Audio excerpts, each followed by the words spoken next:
What if fear, that paralyzing emotion, didn't have a stronghold on your life? Imagine how different your world would be. Welcome, curious minds, to a tale of triumph over fear.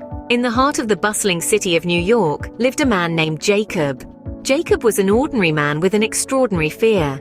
A fear that didn't involve snakes, heights, or the dark. No, Jacob was terrified of public speaking. Jacob had a dream to inspire others through his words, to stand in front of a crowd and speak his mind. Yet every time he thought about it, his heart would race, his palms would sweat, and his words would fail him. Despite his fear, Jacob was determined. He knew he had a voice and he yearned to make it heard. Jacob decided to face his fear head-on. He signed up for a public speaking class.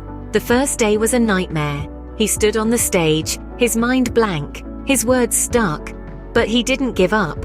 He returned day after day, practicing and preparing. One day, Jacob was asked to give a speech at a local event. He was terrified, but he accepted. He spent countless hours preparing, practicing in front of the mirror, rehearsing each word until it was etched in his mind. The day arrived. Jacob stood in front of the crowd, his heart pounding in his chest. He took a deep breath, looked out at the audience, and started to speak.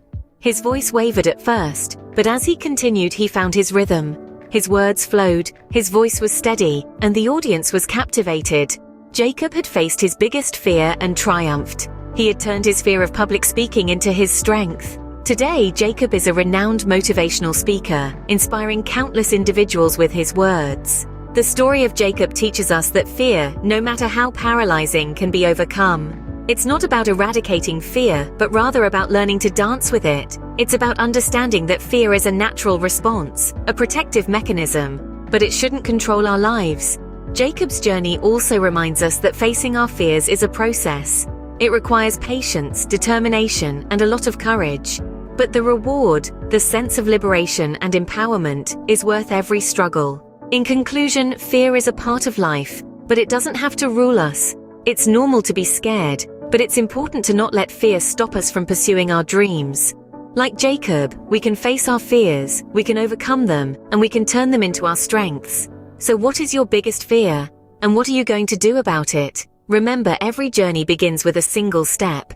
Take that step today. Thank you for joining us on this journey of overcoming fear. Until next time, stay curious, stay brave,